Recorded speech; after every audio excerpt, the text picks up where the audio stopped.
I invite you to our Sunday morning worship service, where this Sunday we taught a powerful message entitled Steps to Pleasing God. Oh, beloved, it's high time now that we as the body of Christ, with every muscle that is in our bodies, strive to please great Jehovah. You'll be blessed as you listen to a most powerful teaching entitled Steps to Pleasing God. Genesis 5, verses 21 through 24. Now I'm going to be reading from the New International Version, so just hear ye the words of the Lord. When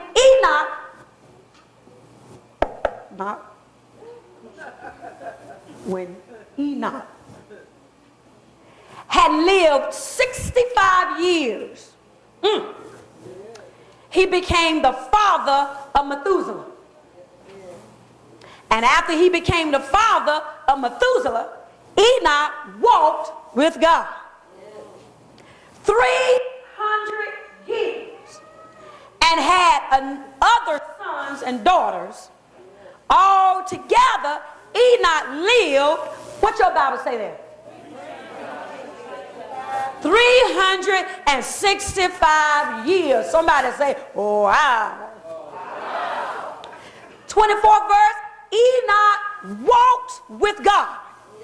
Then he was no more, because God took him away. That 24th verse is interesting. It said, Enoch walked with God. Then he was no more. Catch me while you can. Catch me while you can. Because God took him away. 11th chapter of Hebrews, verses 5 and 6 reads, by faith, Enoch was taken from this life, so that he did not experience death. Look at somebody and say what? Say what? He didn't taste death. He could not be found, because God had taken him away. For before he was taken, he was commended as one who pleased God.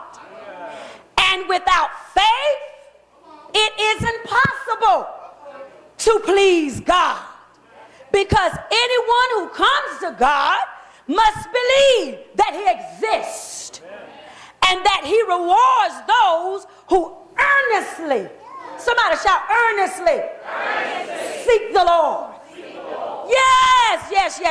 For before he was taken, he was commended as one who pleased God.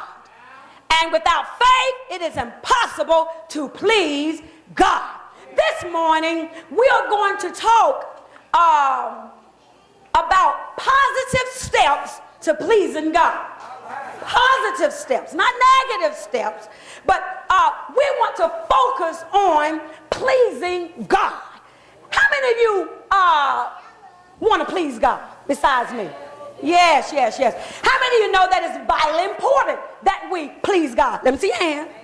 All right, we're doing some exercise. You don't even realize exercise. After a while, we're going to do some, we're going to get you to jump. But it is in this last hour, in this last day, it is so very important that we as the body of Christ learn how to, without wrath, without doubt, learn how to please God. In the Word of God, there are two known Enochs. I want to give you a little history class this morning, History 101. The first being the son of Cain. You know, the same Cain that murdered his brother Abel. Anybody remember that Cain? Cain was the first murderer. How many of you know that? And a few of his descendants were renowned for their sins. I mean, it just kept on going. It didn't stop. That's why we as parents have to be careful what we do and say in front of our children. And even before we have our children, because there are some things that's just going to follow them because it's about the genes, genetics. It's just about what's in the bloodline. But I'm here to tell you that I don't care whatever evil that is in your bloodline, you can break the curse of the evil. I'm here to tell you that God is a curse breaker. Oh, y'all don't want to hear that. You know, years ago, when our pastor first, before it was even popular like it's popular now, about breaking generational curses, some of you who are listening under the sound of my voice right now, you thought it strange. You didn't want to hear that. What you talking about, Bishop Jackson? Talking about curse, and I'm plagued with the curse of my grandfather, my God. Yes, you can be cursed with generational things. Yeah, and you could have not even met your great-great-great-grandmama, granddaddy, grandfather, granduncle. But the curse of their evil could rest. It could. I ain't saying it is. Could just be you just so nasty and evil.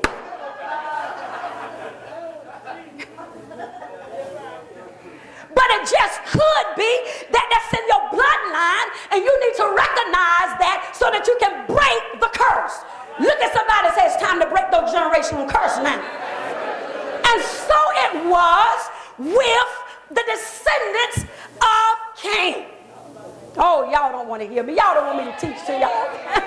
That the descendants of Cain, through that genealogy, through that bloodline, that was a curse that was put on them through their father Cain.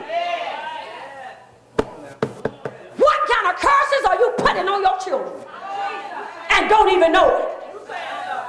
Lord have mercy. The second Enoch, being the Enoch of our text, was in vivid contrast, difference, if you will, with the Cain's, the son of Enoch. This Enoch was a descendant of Seth. Somebody shout, Seth. Now, what you and I need to understand today is that Seth and Cain are brothers. Okay? Same bloodline, but different.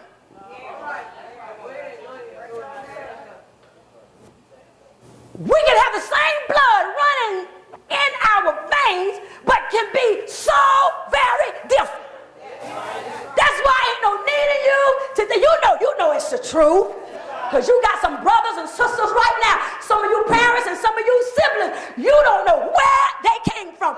You figure they came from Venus or Mars. You don't know, because they look like you, and they got 10 fingers like you and 10 toes like you, and their facial features are like yours, but they don't act